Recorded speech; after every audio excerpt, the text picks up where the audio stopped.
Hi friends, Jayne here. Today we're doing another video in the Pillars of a Pro series, and we're going to be following up on our video on mindset. So if you haven't seen that, check it out. However, what we're going to be doing is answering some of the questions that we received following the posting of that video, the ones that we found the most interesting and insightful. So let's get into it.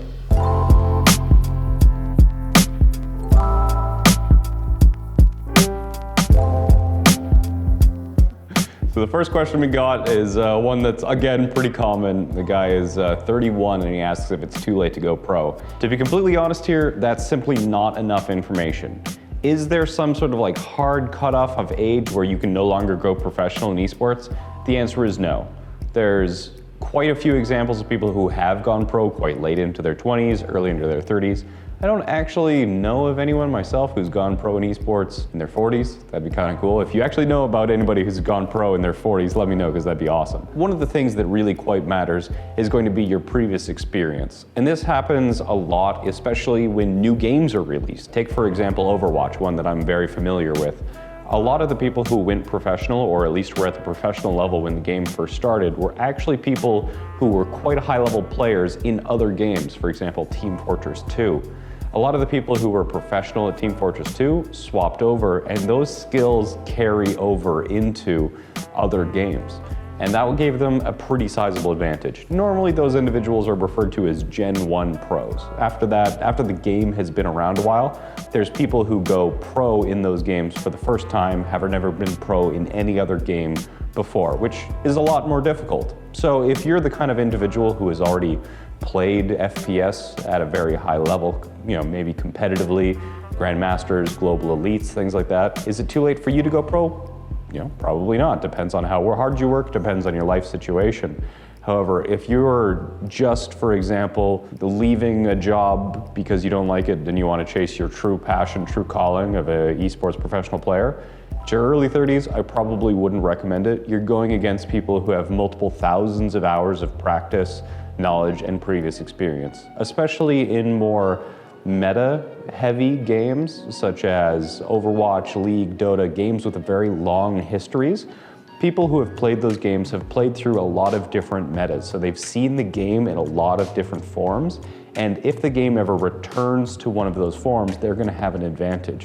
You see this in Counter-Strike a lot, where the number of new pros entering the scene is quite reduced compared to other leagues, where people who become veterans of the scene, eventually you get to the point where the top leagues of the professional scene is the same set of people just kind of swapping teams back and forth with some new blood to replace the retirees. So there's not a very large throughput, not a very large number of positions available in order to acquire as a professional esports athlete.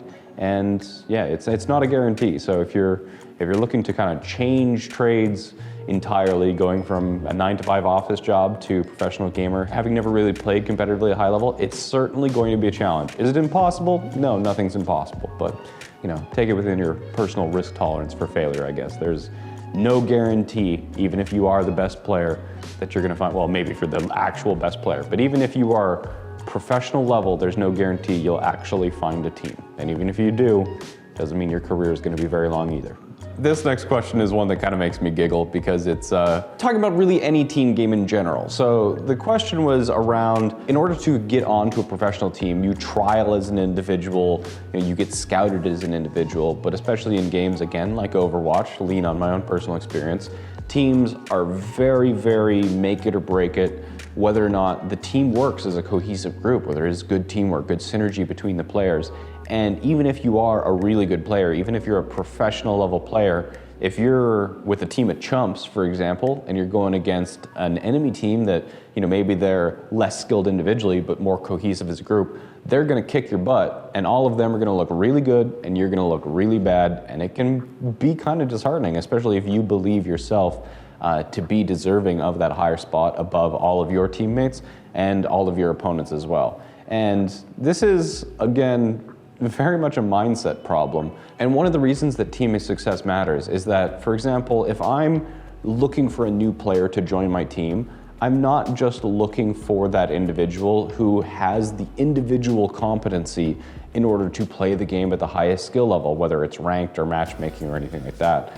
the actual experience of having been on a competitive championship level team that's actually, competed with high stakes and things like that, that tells you a lot about a person. When teamwork is so important and such a critical factor in the success of a team, if you're finding a person who's constantly part of teams they're constantly popping off, but the team doesn't look strong or the team hasn't had really good results despite the strength of this individual player, maybe that player's soft skills just aren't at the professional level. From the perspective of a professional esports organization, if you're looking for a player, you don't just want an individual. You want a person who's going to join your team and make that team better. You truly want all of your individuals, all of your professional players to be better than the sum of their parts.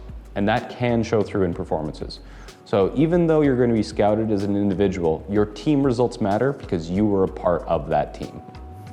So this last question I actually thought was really cool. So I am going to make sure that I read it verbatim so I don't mix it.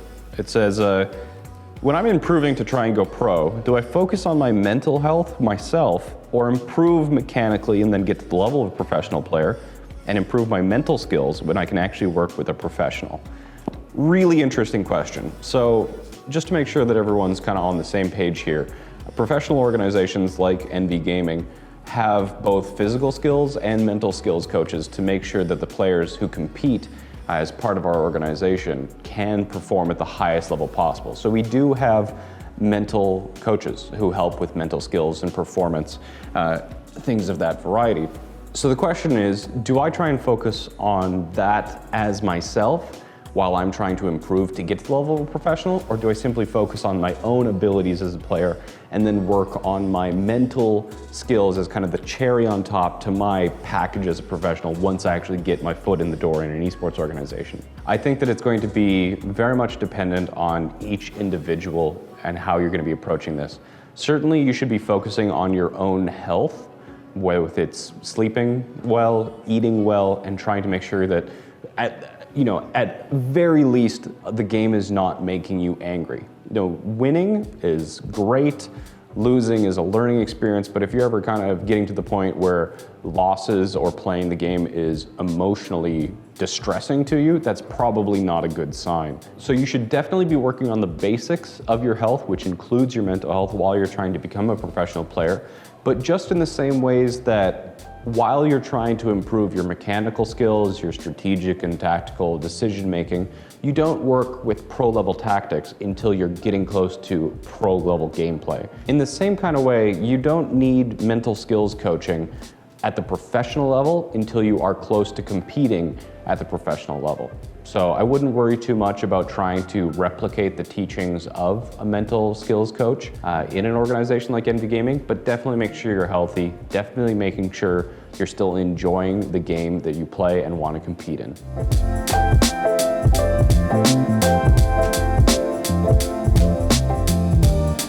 And that's all we got. I hope you enjoyed, and thank you for watching.